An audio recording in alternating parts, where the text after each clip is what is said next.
Hey, what's up, everybody? Welcome to Vibing with Sleazy, the podcast. This is season 5, episode 2, and I want to thank everybody for listening, tuning in, and downloading. It feels so good to be back. Season 5, episode 1 was fabulous with Christine Hernandez. We really got to talk about a lot of cool stuff and things she's went through and about the Florida trip. So it was really fun to kick off the season. I want to thank everybody that's already downloaded from this past week. I can't say thank you enough for that. I have a very special guest for this episode. It's someone who has supported the show, definitely has been somebody in my life for the past few years. And so my special guest is none other than Danielle Perkins. Welcome.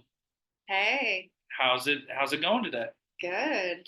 Awesome. Well, welcome to the show. I appreciate you coming on and being a part of the show. And so, what I wanted to talk about was a wide range of things. We were kind of discussing before the show started what we would kind of talk about and kind of going over it. My show, like I was describing to Danielle, it's kind of just freelance, freestyle. There's no set plan. I kind of know the guests or research the guests. I know Danielle very well. So, it's a case where we'll talk about different things and go over stuff. So, the first thing I want to talk to Danielle about is comedy, and that was something that her and I definitely get along about, and we've been to some comedy shows together. But I wanted to first start off by asking, so what's comedy to you? What is stand up comedy to you on an entertainment level? It seems like it has a big part of your life. Yeah, you can always sit and watch comedy, on Netflix and stuff like that, but to be into the audience, like experience it, like, you could go to the Louisville Palace. I love the Louisville Palace. I love going to shows there and stuff, but when you go to like a small venue like the Louisville Comedy Club, Mhm. and it's like very kind of intimate, like you're right there where the Yeah. comedian is. But I mean, it's so much more than entertainment. It's just a release. Mm. With everything going on in this world, I mean, right now, just finding some type of piece of something to laugh about, Yeah. Yeah. going to the shows and stuff. I really enjoy it. And it's good. It's a good place. Like, I agree with you. It's a place where you can, you know, laugh, cut loose, you lay back, and then also to a place where you can't get offended. It's comedy. It's supposed to be racy, offensive, funny, depending on the comedian, and it's also a case where, like you said, it's just a place to relax. And Louisville Comedy Club, I love it. You actually introduced me to it when we went there the first time. I was shocked. I was like, "Holy shit, we're in the old Impellizzeri's on Main Street." Mm-hmm. But the way they did it and the way they turned out the whole entire club is awesome. Yeah. So the way you kind of, for the people listening, Louisville Comedy Club, it's off Main Street, kind of close to Second Street there. And what it is in the old Impellizzeri's Pizza. And when you walk in, there's like a bar, kind of a lounge area.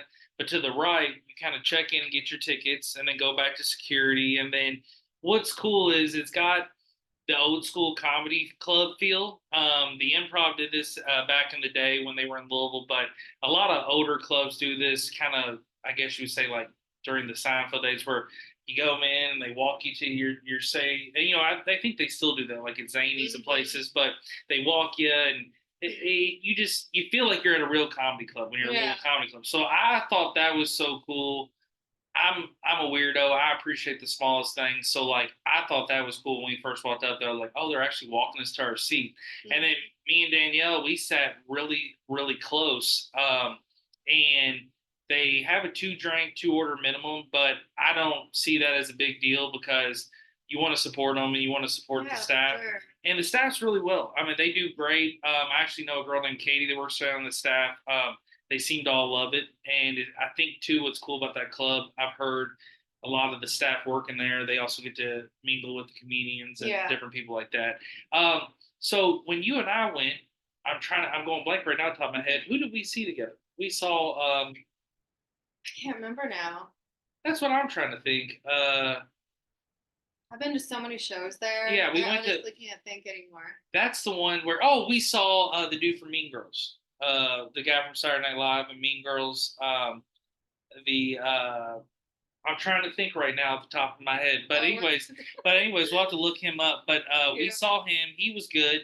And then I ended up taking a friend, and we went down and saw Funny Marco. And Funny Marco was hilarious, and got to do a meet and greet afterwards. And I thought that was awesome. And what was cool with Funny Marco, the situation that happened, they ended up he was late to the show, and our show kind of got cut short. So he was like, "Hey, if y'all are going to do that to the crowd and rush my first show, I want to do pictures with these guys before I get the second show in." So I thought that was super cool on his part, and the comedy club honored that. So I actually looked up. It's Tim Meadows. Shout out to Tim Meadows. Sorry we went blank on that name. Um, Tim Meadows is who me and Danielle went and saw, and yeah, he was good. He was funny. So him being from Saturday Night Live. Well, and I just recently went to the show. The last one I went to was the Matt Rife show. Mm-hmm. So How'd that go? was interesting. Oh yeah. Yeah, yeah. They were super strict to make sure, they don't want you to like photograph them and stuff or like video, which I totally get. I mean, that's cool. But they did have to escort a couple guys out. They got a little too tipsy. Oh, okay. And they started talking at him. And it was kind of funny at first. I was like, oh, haha, but they kept interrupting him. And I was like, oh man, come on. Yeah. So finally they escorted him out. But yeah, it was a good show. It was fun. I've been to a couple shows where there's a heckler and it gets annoying and you're kind of like, all right, I get it. But I've been lucky where I've never been sitting in the area of the heckler. I went and saw Patton Oswalt down in Nashville, and he was great. And I didn't think there was a single heckler. Oh yeah, he was awesome. And actually, afterwards the show, I smoked with him for the whole afterwards with some people, and like he was just super cool, super laid back. And the thing about it too is a lot of the comedians down there, like hanging with Mr. Cooper, Mark Curry came. I got to see him. He was great. But then I went to a couple shows where, like, I actually went and saw Daniel Tosh and I saw Aziz Ansari, and they're actually at bigger venues. They're at Mercury Ballroom or the Palace. I'm trying to remember. It was at the Palace. I'm sorry, and it was crazy. There was like hecklers in the crowd, and I was like, and it gets to a point where it's just like, let the the comedian do the thing. Like, I don't need to hear your part.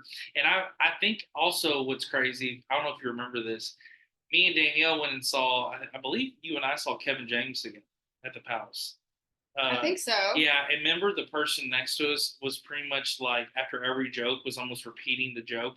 I think that was you. That was what. Yeah. So I was just like, this is getting to a point where I'm like, I'm already hearing him say the joke. I don't need to hear it for the fifth time. But well, some people want their like 5 minutes of fame because everybody records stuff, right? Yeah.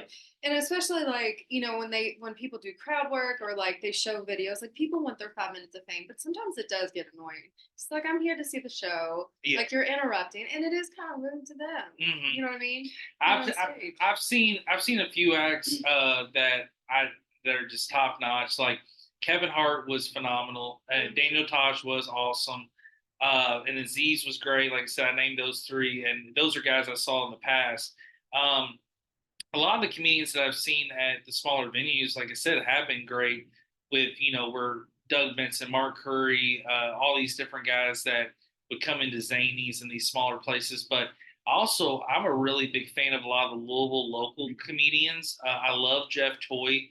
Jeff Toy is a great guy. He's kind of got a signature catchphrase where he'll be like, come on, after he'll say his joke, they get the laughs. And it's hilarious. And me and my friend Lopez used to go watch him, and he's great. And then my buddy Austin Rich, he's been doing stand-up comedy in different states around. So what also I respect about comedy is it's such a hustle, such a grind. Yeah. It's hard to get known and get shown. So I love seeing a comedian who already has a present act, but I also like seeing someone who's hungry trying to get known. Well, and when you're watching, even when it's like you're kind of watching, you're like, oh, it might be a cringe moment. Not everybody's perfect. Sometimes they're new. Sometimes I don't have the balls to get up on stage, so I gotta like commend them for that, But I have to say, when you're talking about local comedians, so I went to another show a few months ago. She came to Louisville. And it was funny because I got the tickets, and me and my friend went, and her name is Catherine Blanford. And she got on stage, and then I realized she was a Louisville native. Oh, okay. And so she's been touring and she's making it. I mean, she's getting out there and she's funny. Yeah, that's And awesome. it's so funny because she also went to my same high school. Oh And shit. I was like, holy shit. Like, and she was talking about, and I went to a Catholic all girls high school, right? Mhm. So it's a little different than not the typical, school Yeah. experience. You got the stereotypes. Come on. I mean, some of it's true, Mhm. obviously. But she was kind of cracking these jokes, and I mean, I was just rolling the whole time because I totally get what she was talking about, right? Yeah. So, if you all ever get a chance, I'm gonna like plug her for a second. Her name is Catherine Blanford. Okay. Anyways, but she was here a couple months ago. I think she's gonna be in Lexington soon or something. But anyways, she was great. I mean, there's a lot of really good, and it's so great to see a local person like Mhm. do their thing and just get out there and they're just like they're killing it and Oh, they're I mean, making it. I'll say this. I went out to there's a guy named Craig Hewing. I worked with him at the Leo Weekly on events. He's a comedian. He actually hosted a few of our Leo's awards shows. He did an event at one of these local breweries where they booked a comedian who had been on Comedy Central and a couple of big platforms. They did two opening acts before the guy came out. The two opening acts that were locals killed it. Even Craig's set killed it. All three, I was like, this is awesome for a free comedy show. Then when the main guy got up, that was from Comedy Central and HBO, didn't hit. Literally Yeah. almost got booed out. And I wouldn't have booed because, like I said, I know how hard of it is as an art and act Yeah. and the land. I even shook his hand at the end, told him I was like, "Hey, dude, good try." It's just a case where you can't win every crowd, but Mm-hmm. it's a case too where it's like you see different acts that there's some acts that just hit. Somebody that I absolutely love is Patton Oswalt.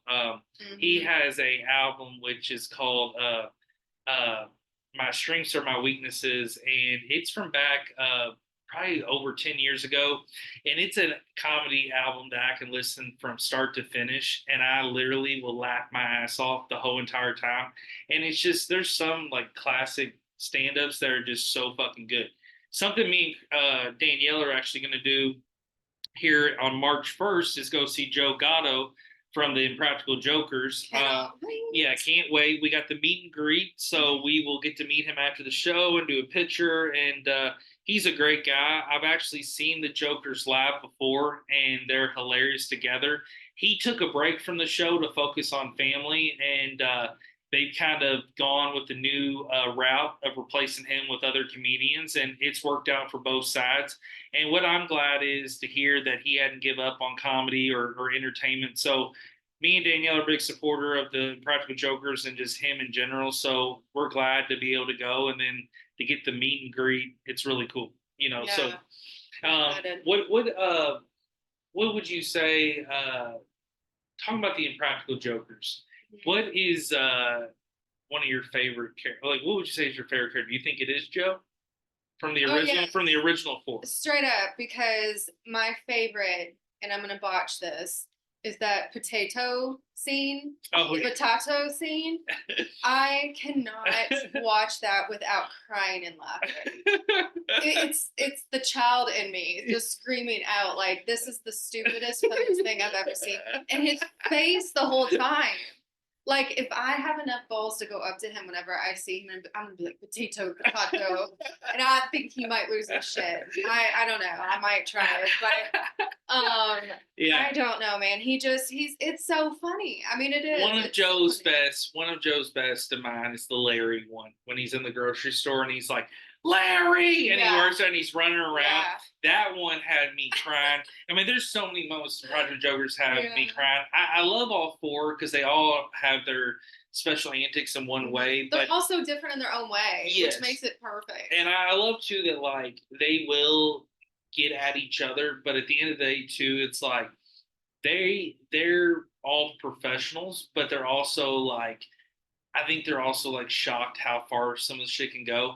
One of the best ones that they did where all four were involved was when a guy's walking through the grocery store and you're supposed to basically find out how um you know somebody or like you have to I think you have to basically you were supposed to act and realize like hey, I know you from somewhere and recognize them. And see Well, if they go along with yeah, it. well, they got Oh this man, older guy to stop and do it. real Well, he real was like, life, you he's know. like, he's like, I was a superhuman.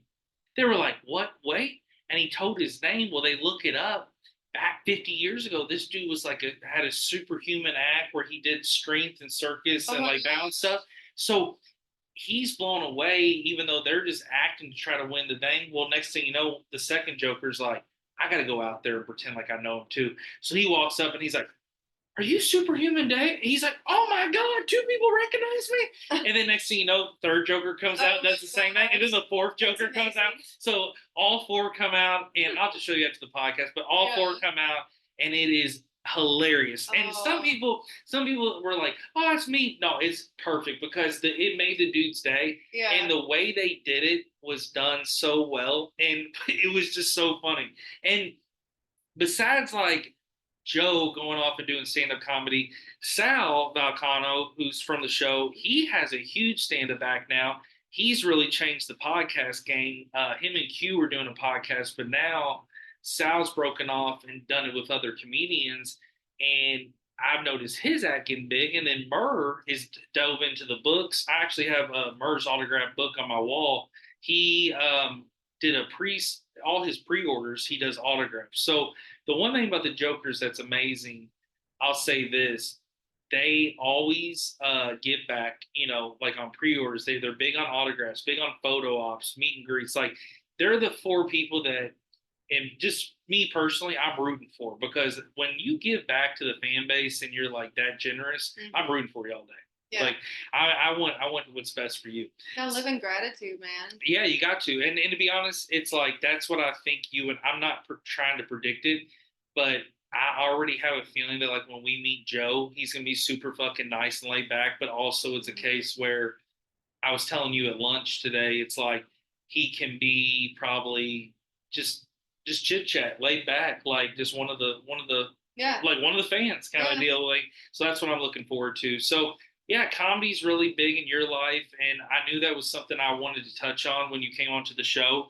And I feel like comedy's really important for everybody. So yeah, you nailed it in the beginning with your statement of it is something in this crazy world right now to go laugh, cut loose, and relieve some stress. So, something else I want to talk to you about on the local standpoint, and you and I have talked to a few times about this, like when we've been listening to the radio or something. You give back to a couple local organizations that are with the arts and music and related. So let's start off first. I want to talk about that local radio station. Tell me it again. What is that radio station? WFPK. Yeah, what's the digits on the dial on FM? 91.9. So yeah, so 91.9.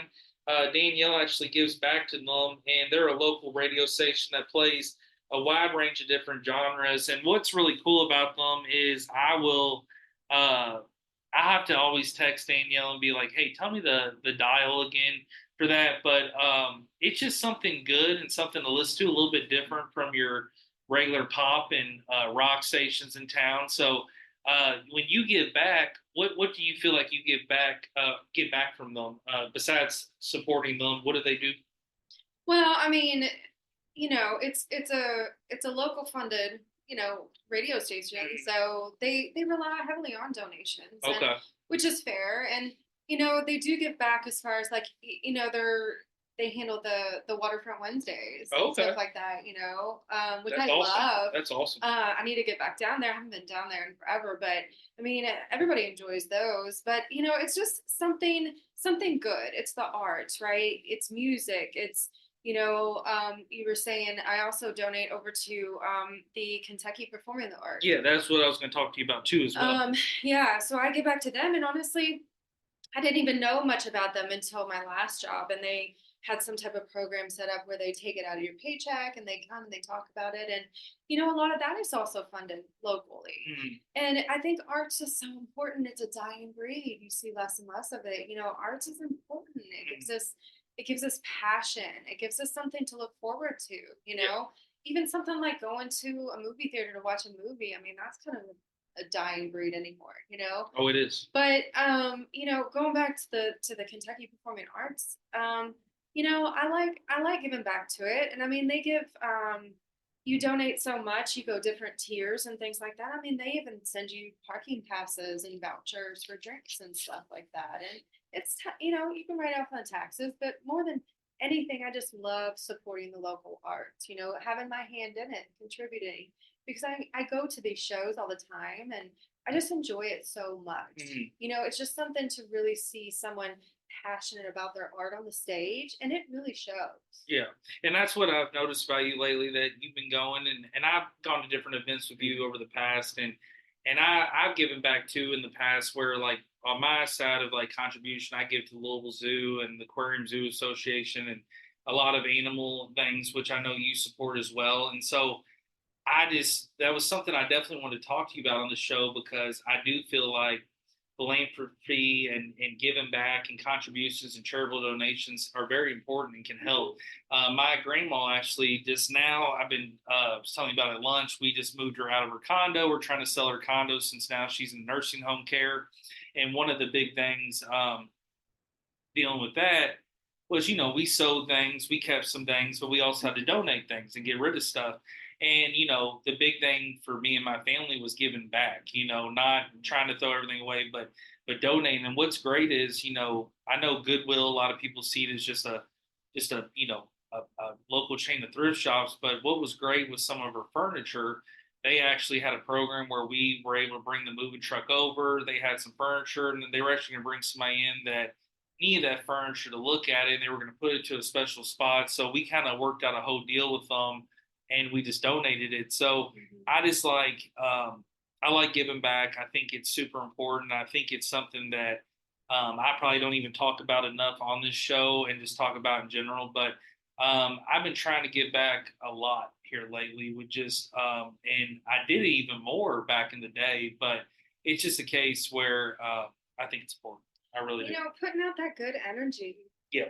You know, I literally and said it's that about yesterday too. Yeah. Yeah, and I mean it's just putting that good energy and not expecting anything back because I do a lot of other things that I'm not even going to talk about now because I don't feel like it has to be a public thing. I don't think it has to be, Oh no, and the yeah, reason I bring it up is just to talk about how important. But no, oh for sure. when I say you're getting back, I don't. And when I asked you that a couple minutes ago about what do you get back from that, it Mhm. wasn't like, oh, do you get a tote bag, or no, it's Oh about, yeah, I'm talking about what do you feel like, kind of like what's the feeling for you, like what do you get from that? That's what I meant by that. So it's like, because I feel when I donate or give, I feel that I've submitted something, like I feel like good. absolutely. Like I just went through a lot of stuff in my house, and I found a bunch of sports things and different things. I keep tons of stuff. I'm very organized. I was scrapbooking all my stuff, but I had a bunch of stuff that I felt like I would rather be in the Hall of Fame or a museum or somewhere displayed that I feel like I could give back and contribute. I sent out almost 10 packages to different museums and places with like hockey stuff and different things. I got letters back. I got thank you notes back, just basically saying that they would display it, preserve it, put it in their That's so library. And cool. in my opinion, it don't have to have my name on it. There's not my picture. Yeah, I could die tomorrow. But at the end of the day, I love that I gave that back. And that's something that I think I'm going to do for the rest of my life, is try to donate things that, when I am ready to donate some, to places that need to be reused or displayed or be important to whatever they're trying to do. yeah, that's important. So it was something that I did recently. And again, it's not me bragging. It's not me trying to, anybody trying to get bragging point. It's just talking about different things you can do in those scenarios Absolutely. of giving back. And when I donate to the radio station in the Kentucky, I mean it's not a lot. I mean, I think that every little bit counts though. And honestly, That's why annual funds are kindness, important. yeah, kindness, being kind. If you can't donate being kind to people, that stuff doesn't cost anything. Mm-hmm. I love going up to strangers, especially women, a woman to a woman. I Mm-hmm. mean, correct me if I'm wrong, but it just and maybe it's a guy and a guy that does that, but it's something about woman going to another woman and be like, "You look beautiful. That's a gorgeous dress. Your hair looks, amazing." Or just complimenting because you It's just never empowerment. know. You never Empowerment. know what that person is going through in that day. And sometimes you kind of get that pull, and you're like, for some reason, I was meant to say something nice to her just to make her day. You I know? 100% agree with that. I Yeah. 100% agree, because I think you nailed that because it just boosting somebody up. I'll see somebody maybe post something on social media where they're down and they might not have talked to me for years, and I'll reach out and say, "Hey, just thinking about you, or you're this or that," and just try to build them up in that regard. The same thing too is that I feel like um, with like anybody you're interacting with, guys or girls, um, compliments go a long way because people sometimes aren't expecting. Like an Yeah. unexpected compliment, it's just like, Or a oh, they, kind, nice note to just say, "Hey, I'm thinking about you. Hope all is well." Or, just feeling important to somebody in that moment that they wanted to reach out and be like, "I wonder what that person's doing right now. Hope that person's well." yeah, I think, with so much going on, especially the past few years, we're so wrapped up in everything that's going on. We're so tense all the time and we forget we are. about the kindness. And I don't want to say it's a dying breed, but my goodness, I feel like everybody is so, I don't know, stressed out and just, 100%. I mean, but it's a case where we all have to we have to keep trucking, but which sucks. But also, then not saying so, like I want to keep. What I'm saying, what I'm meaning by that is, you got to keep trucking from the point we got to deal with all the bullshit that's we're thrown in at it us. together. But We're in it we're in it together. together. But at the end of the day, you got to make the best of it, and you got to find fun things and do things. And For sure. so giving giving out positive energy is just as important than just going out doing something or trying to make the better of the day. Oh, I'm going to go do this. No, why don't you go help somebody or donate something? So, and we can all do better on everything, like Yeah. it just in general. But something that to kind of tie off that, you talking about like you complimenting women and just I guess to bring up female empowerment. I'm going to actually talk about this on a future podcast episode. I got to go to NBA All Star Weekend this weekend in Indianapolis, and Saturday was one of the best days ever. Got to be in a suite for the dunk contest, 3-point contest. So I will be podcasting about that. So look forward to that. Y'all But definitely tune into that because he told me the whole story today, and it's yeah, pretty wild. yeah, it's pretty wild, and it was just it's just crazy how it all worked out. It was a perfect day. So the thing about it is though, something about female empowerment that was cool. I think that the NBA and WNBA did was they had a deal where so Stephen Curry, who is for the Warriors, he is a 3-point maniac. I mean, he's the all-time 3-point leader in the NBA. He's always basically leading the league in threes or winning the 3-point contest. So people kind of call him the GOAT of the 3-point.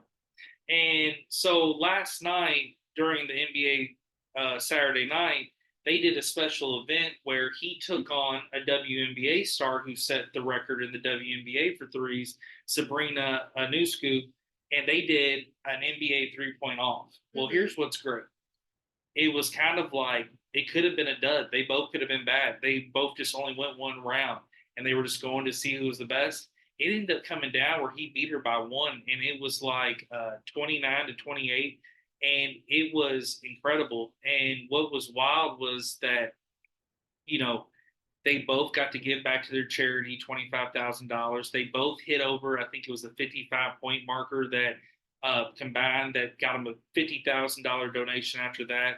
So overall, they not only gave back, but it also was able to promote the WNBA. She shot from the NBA line, which was challenging. So there was it not only was a huge event last night for the NBA, it was really cool for girls basketball because girls basketball gets a lot of hate, don't get enough attention, doesn't bring in enough revenue. They don't get paid as the same as NBA players. So seeing her come out, also what she kind of said to the crowd, and Curry said the same thing. It's like it proves it don't matter if you're a girl or boy. If you can shoot, you can shoot. Like you can play ball, you can play ball.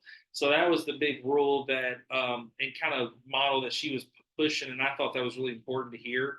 So you bringing that up about complimenting women, just female empowerment in general, that's just something that I wanted to touch on. I'm going to, of course, touch on it in the episode where I go up there and everything, but it's just I thought it was important. Sure. I And mean, there's a lot of women, I don't know, competition out there, which I'm sure with men in some level there is.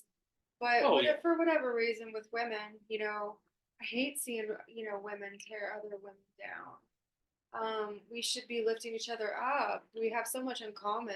that's what is what's crazy too. The more you think about it, it's like it, reality shows. That's pretty much what it is anymore. It's people just tearing people down, and that's why I can't really watch reality as much anymore because it gets to a point where it's like it's crazy. I used to love Rock of Love and Flavor Love. I I love used all to those shows. I love all that love stuff. But nowadays, I'll watch that because I just think those are the classics. But now it's just like I'm just over all this shit. Like people just every episode's like, oh, they're fighting. Somebody throwing this at each other. I mean, that's why I got to the point with Jersey Shore.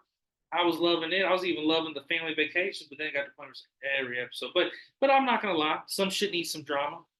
I also like to YouTube and see when people debate and the drama their rap sells. battles and their beef. So The like drama yeah, so sells. like I said, I can't be a hypocrite and not say I don't like that, but it gets to a point where some reality shows I just can't watch Yeah. because it's the back of just pulling somebody down. But no, I just definitely want to talk about that. I thought that it was definitely important and it was really cool to see on a national platform for that to happen.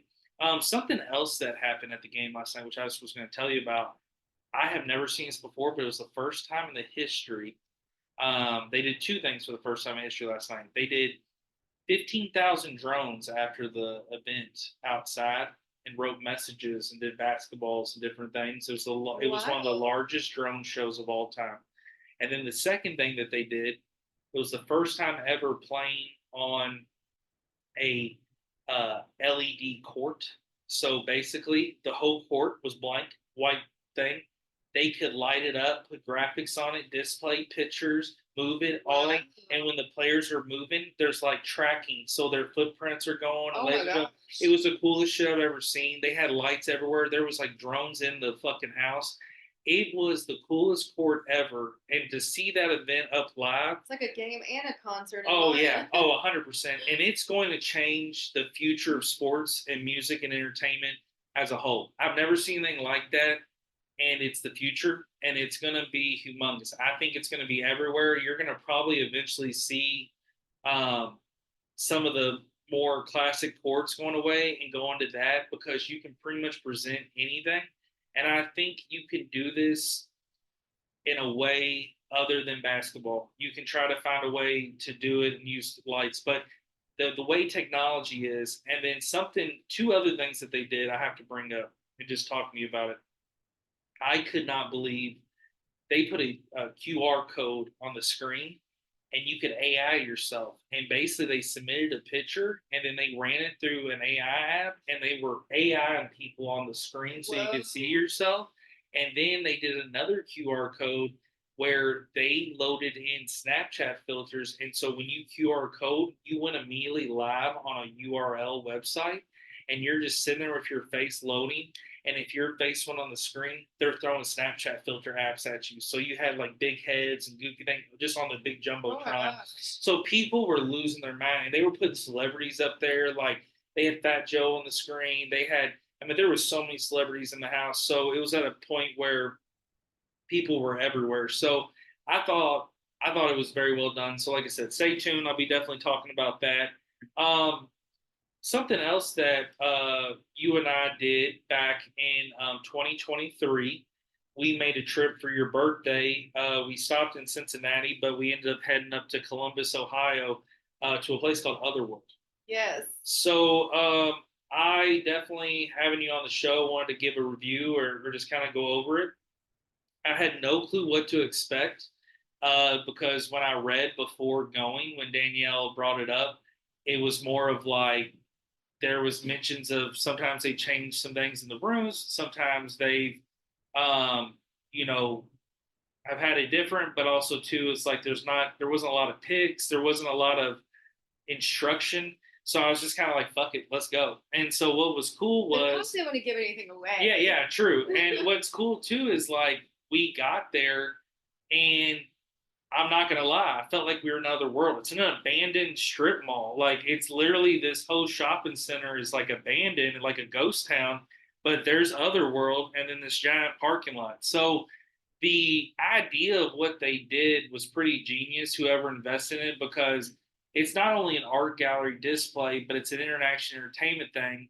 But they probably got the space for so cheap, but it's so huge. They Yeah. kind of own the whole strip. So we parked and we had fun, and we end up going in, and when we were in there, what's crazy is, so you buy the tickets, and then there's like a gift shop over to the right and a food cafe and bathrooms, and that's the lobby. So there's like a lobby with like seats, ticket center, like basically anything, your basic lobby you'd see in an aquarium or something like that, a museum. Well, there's a walkway, and what I was shocked by, me and Danielle are like, there's no real instruction of which way you go. There's like three entrances, so you can literally, one of the entrances is a janitor's closet. I'm not lying. Like, Yeah. it's literally to the left. For It's a a minute, janitor's I was closet. like, wait, is that right? Is that supposed to be open? Like, is that real? Like, I couldn't tell. I couldn't either, and I was freaked out, and I was like, that's a mop up on the wall. There's like a janitor's rack. I think And we passed it. We were like, no. yeah, no, no, keep going. And we end up coming back through there.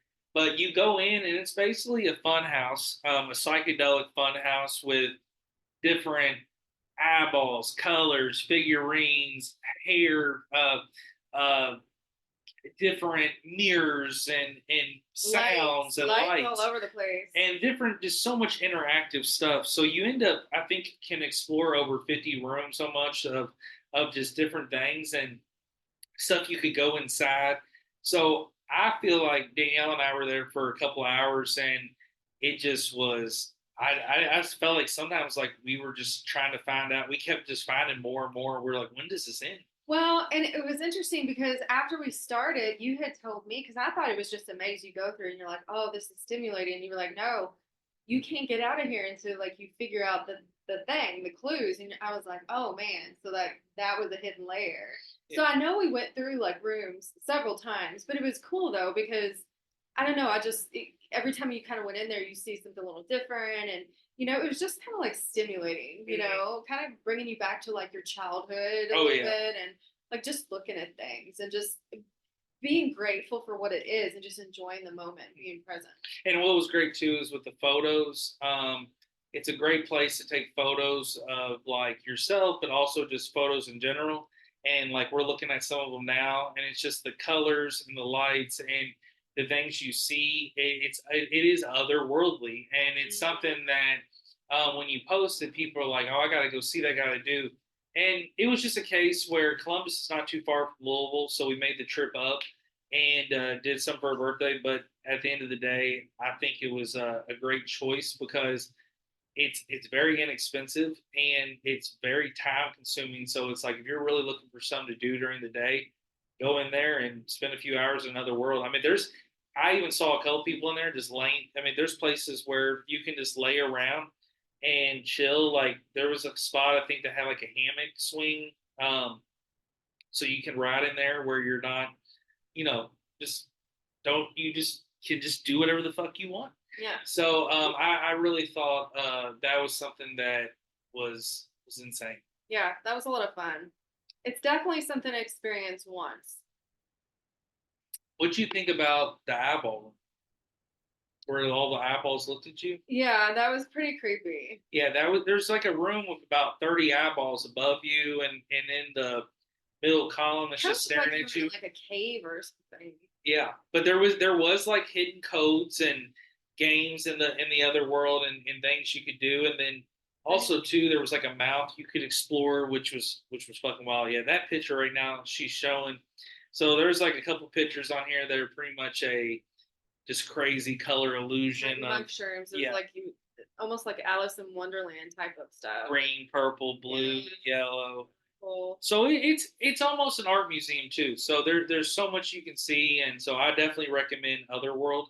Another place I recommend when you go up to Otherworld that's on the way is uh, a place up in Cincinnati. It's Jim and Joe, or not Jim. What am I saying? Jim and Joe's a liquor store here in Louisville. I'm sorry. I'm going Jungle Jim's. Jungle Jim's Food Market. It is a really cool place with like a lot of local, international, different things from Cincinnati area. So it's definitely a place to stop by. if you go to Jungle Gyms and Otherworld in the same day, you're basically going to two different worlds in the same day because how Jungle Gyms is set up. So Ohio definitely has some really cool spots that you can get euphoric and see some crazy shit. But anyway, so with you overall, you also are a big fan of music and you are a big fan of live music as well. We were talking about the radio and music like that, but who are some artists that you've been listening to lately? Who you been getting down with? Oh man. Honestly, and I've told you about this. I'm a big 80s Yeah, music fan. yeah. So like honestly, like right now I've been streaming. I listen to music while I'm working because I work at home. And a lot of times I'll listen to music in between meetings. And I've been listening to a lot of 80s music. Hmm. Like Aha and like I don't know, man, like Hall and Oates, like Hall and Oates. Wow, yeah, they're beefing now. Man That's sad. They're Eater. beefing. Yeah, Man Eater. Oh, Yeah, it's one of my favorite songs. And it's so funny because those are songs that I remember when I was a kid.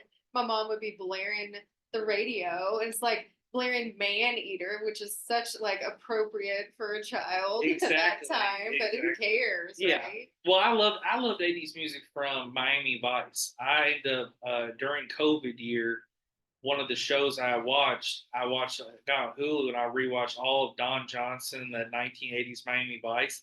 That soundtrack was fucking killer. And it's just 80 hit after hit. Phil Yeah. Collins, Genesis, all these different names. So I listened to a lot of that too. And I'm a type of person where I'll get into different genres and years, but that was big time where Miami Vice really put me into some 80s hits. And that's the same thing I did when I watched Once Upon a Time in Hollywood, the movie, which is a classic everybody should watch.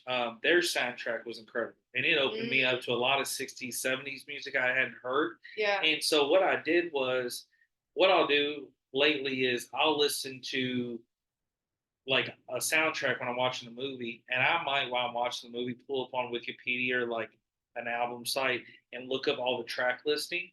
And what's crazy too is like when you look that up, some of the songs that make a soundtrack are just songs that were maybe presented in the credits, or might not even made like a full cut on the thing. They were just like meant for the soundtrack. Mhm. So I was listening to that movie's soundtrack. There's so much crazy music, but I'm looking at the track list and I'm like looking up songs and I'm like, where was that song?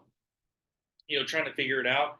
But then I also realized like I think that movies where I've learned about like Rolling Stones Under My Thumb. That was a song either from that movie or some movie like that. But I just it's crazy to me when I watch a movie and I hear a song I've never heard, and then I look it up and then I listen to it like 20 times. Yeah. I'm like, oh man, it's fucking good. But I don't know. It's just movies and soundtracks and things. Another soundtrack that is one of the best, I think, is 8 Mile soundtrack. I mean, 8 Mile is one of my favorite Oh, movies, but that whole soundtrack is incredible. that's some throwback. Yeah, that Yeah. was a great soundtrack. Another great soundtrack, which I'm gonna tell people, is Benjamin Button. It had a two-disc set. Really? Yeah, it was two-disc set. Majority of it, 90% of it's Guess I'm orchestra sleeping music. on that one. But yeah, so the thing about it is this: 90% of it's like orchestra music, but it is so relaxing. And when you I listen love to it, classical music. oh, I'll listen to that too so during yeah, work. then It's great. you need to listen to that out. So look up Benjamin Button Part One, Part Two soundtrack, Hmm. and there is songs in there that is like relaxing, moving. It's the my favorite orchestra soundtrack of all time. I'm not a huge orchestra fan. I'm not gonna act like I am, but that soundtrack changed like my whole perspective on it, and it made me fall in love with that movie because after 8 Mile, that's my second favorite movie, and it is literally such beautiful music on the shit. Speaking of orchestra, Yeah. going back to the Louisville Arts, the next time I decide to get some tickets to go see the orchestra, you're gonna go with me. Okay. I'm telling you, I mean, classical music is one thing, but when you're sitting in the venue and you're feeling the vibration of that music, and it's Yes. like you are there. Mm-hmm. Like I can't tell you how many times I've had experiences sitting there, just goosebumps, literal goosebumps, just from the music itself because you're in that presence.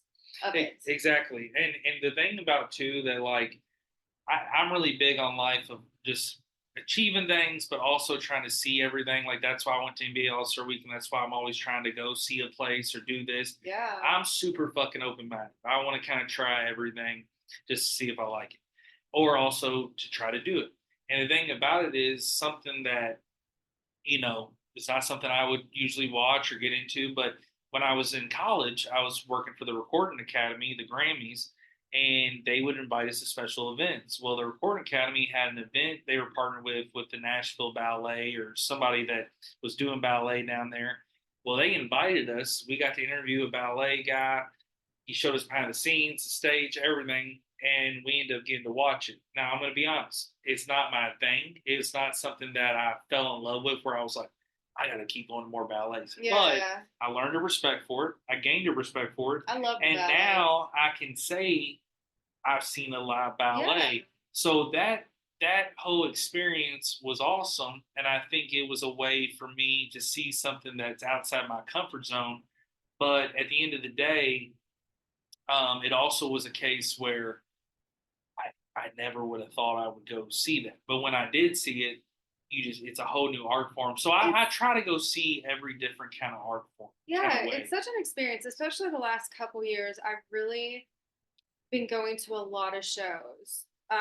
Especially, with COVID, things shut down, things opening back up. And I especially want to go in and support and just like, and of course, I love trying to get, can't do it all the time, but I always like to get in the front row, getting like right up in the front row if I can make it. Yeah. But because I love just being there, like just so close to see the dancing or the singing or the acting. But man, I've been going to some of the Broadway shows, and I just grabbed some tickets for Beetlejuice that's getting ready to come up here in a couple months, which would be amazing. That'd be a classic. That's a classic. But I have to say, one of my most favorite ones was Waitress. Okay.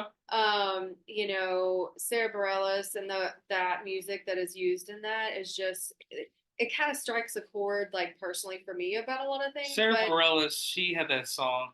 I'm gonna write you a love song if I had to. Something like that back in the day. Maybe I just embarrassed myself, but I swear I think that's Sarah Bareilles. I swear she had this song. No, she had this song, but she had this song where she was like, I'm gonna write you a love song or a love letter or something. I think I know what you're talking about. I think that's I don't know, but I'll look it up. But yeah, Sarah Bareilles used to bang. I remember that. Yeah, she was around like I think came around the Norah Jones time and all that stuff. Yeah. Like, that was popping.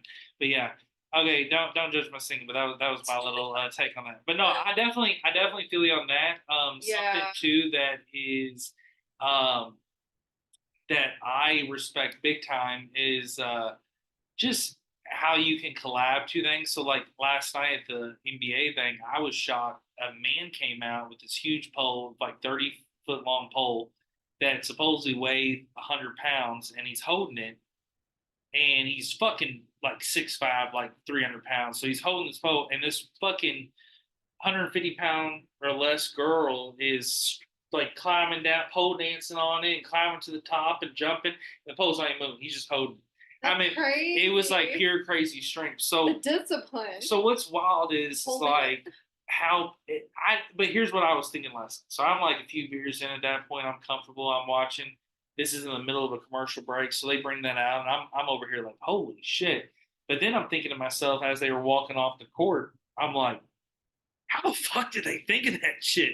Like, hey, let's fucking hold a pole and you dance on it, and we'll fucking go tour the country. Who knows? Man. So I thought that was marketing. It was they supposedly were from a circus act, but I thought it was really cool. And then there was a girl that could literally drive and spin a bicycle around while standing on it, and she was from Germany, and she was going crazy with it. So there's so many different art forms that people can do and see. Like I was blown away too. Yesterday, I'm walking through, and there's just this dude. He's in like a booth, and he's by himself. He's just got a shitload of paint everywhere and a canvas, and he's just sitting there, nothing inside, no picture. He's just painting three guys that look just like real players and everything. He's just painting it right there, just listening to music, and he was letting people film and come up and get up in his shit. He just didn't give a fuck. And then he had like display basketballs up, so like he wanted you to be able to like basically he wanted you to be able to see like he had it all basketball themed, but like you come up and different things. So I literally walked up and there was like a separator, like a pole and like a little curtain. I just stood right there and was like, man, this is awesome. And I was watching, he's just going to town. And the jerseys, I thought about it. If he makes a mistake, excuse me, the whole picture's fucked up. Like it wouldn't have worked. And so the way he was using his paint strokes, like this thin ass brush, you could tell like he He knew. meant business. Well, he meant business, but he knew his line work and he knew the pressure because you're in a fucking place with up to 10,000 plus people there, and you're directly in the fucking middle. Yeah. And you ain't going nowhere. Like your booth's advertised, you probably got paid for this, and you're just like, I can't make a fuck of it. But he drew the whole fucking thing and then painted the line. I just thought it was fucking I incredible. thought that was amazing to watch. Yeah, and I like that stuff. So I will I love that stuff. So something funny about that, I have to bring this up. I've never told this on the podcast. It's just a funny story, make people laugh. Shout out to Matt Profit.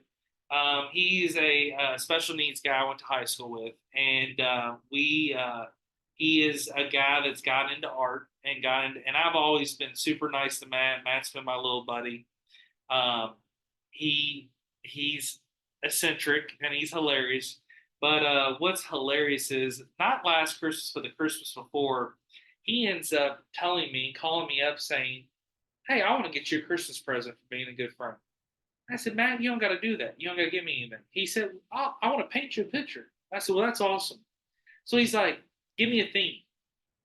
So I said, "Well, you put me on the spot, dude." He said, "Well, give me a theme." I said, "Give me like 30 minutes. I'll think of something." So I'm sitting there thinking to myself, like, what do I want theme wise? And I texted him back and I said, Egyptian. And he said, "Perfect. I'm going to go start studying hieroglyphics in Egypt and read up all this information." I was like, damn. I was like, he's taking this serious. So I was like, dude, you don't have to do all this. He was like, "No, let me do this for you." So he paints it. And it's like an abstract Egypt picture. There's some hieroglyphics, there's some eyes. I mean, he did the research, so I really appreciate it. So I show up and I show up to where he lives and I knock on the door and he comes down and he said, "Hey man, I'm really excited to give this to you." So he gives me the picture and we take a picture with it and he looks at me and he says, "Hey man, can I get $25 for that?" I said, "I thought this was a gift." He said, "Well, I want to make my first commission." So I gave him $25. But what's hilarious is he calls me to this is what just cracks me up about him. He says, "I got a gift for you," then charges me $25 and then posts on his Facebook, "Just made my first commission."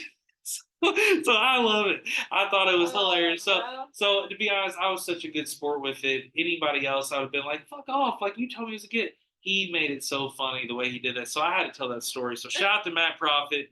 You're a good guy, but you cracked me up. But I still have that picture hung up on my wall. Another person about local art, Kelsey Haberman. I went to middle school with her and high school. She did a commission piece for me of Lion-O from Thundercats, and it is so perfect and realistic. It's hanging on my wall. I'm still blown away that she did that.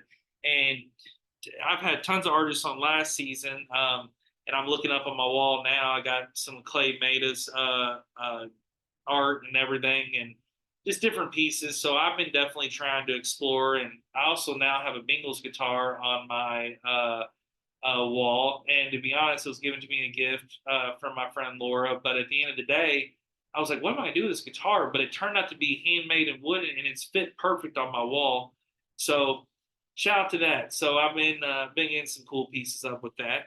You know what? With yeah. like handmade stuff, like I love going to handmade shops. Oh yeah. Like especially around the holidays and stuff, they have like a lot of local shops. They did like at the Melwood Center and stuff like that every year. And I just love supporting somebody that is like doing their thing. They're just putting it out there, whether it's barbecue sauce, whether it's, vegan jerky, whether it's like bracelets and jewelry, whether it's art.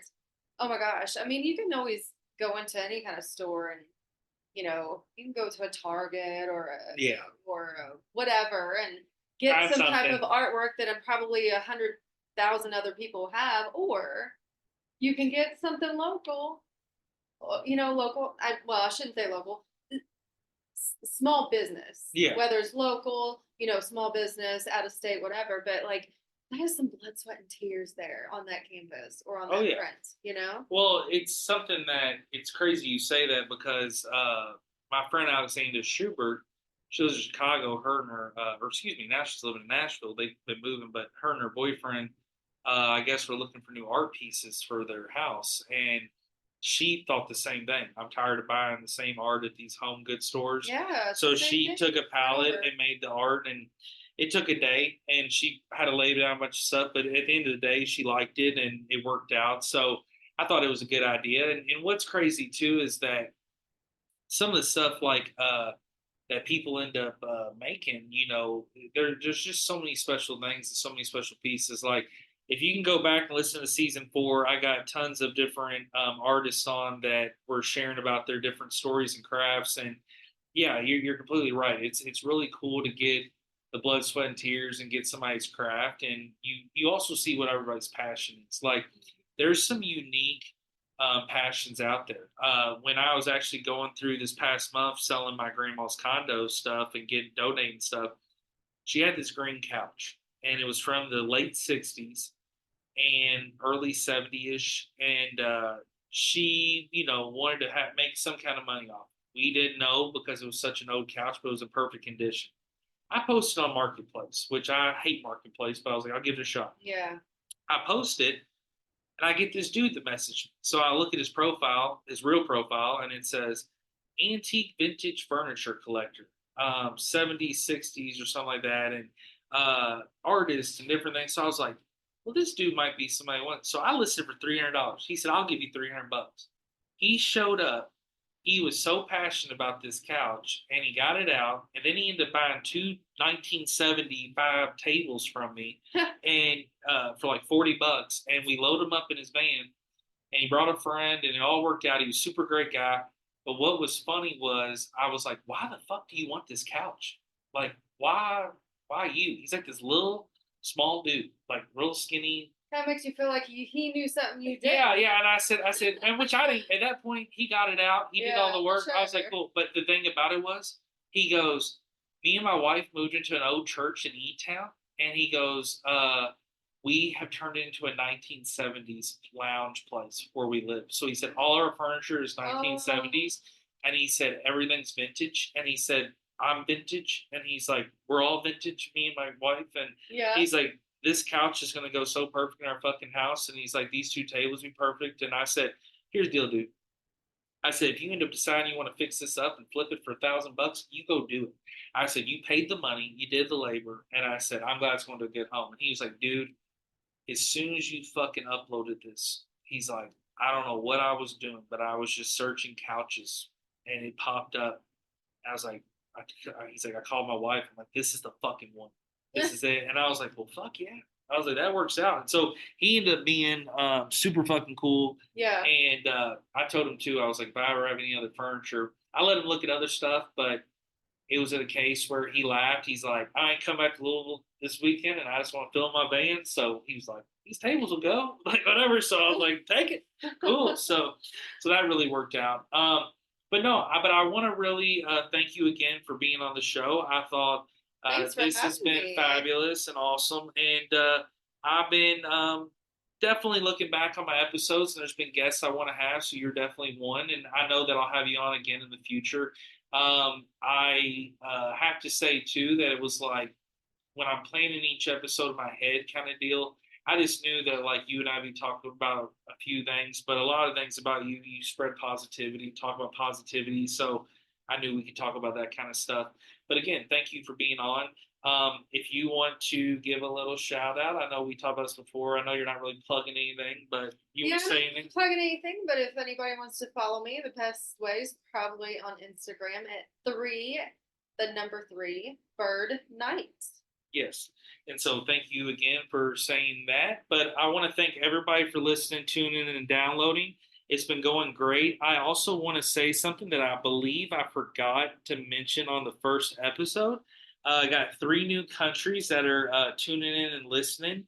And if I have, then I'm just going to repeat it and say it again. So I want to thank the three new countries. And the three new countries are Dominican Republic, Austria, and South Africa. So I want to thank all three of those countries for tuning in and downloading. They actually were downloading this past month on my break, so it's really cool to be able to say in three different geographic locations that I got new listeners. So I want to keep that country list growing now that we've reached all the continents, and we'll keep it going. But thank you everybody for listening, tuning, and downloading. This episode was a lot of fun, and look forward to my NBA All Star episode and more episodes this season.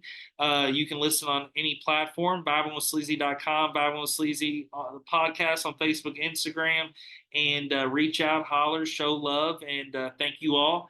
And keep reviewing it, sending 5 stars and positivity. Peace. Bye.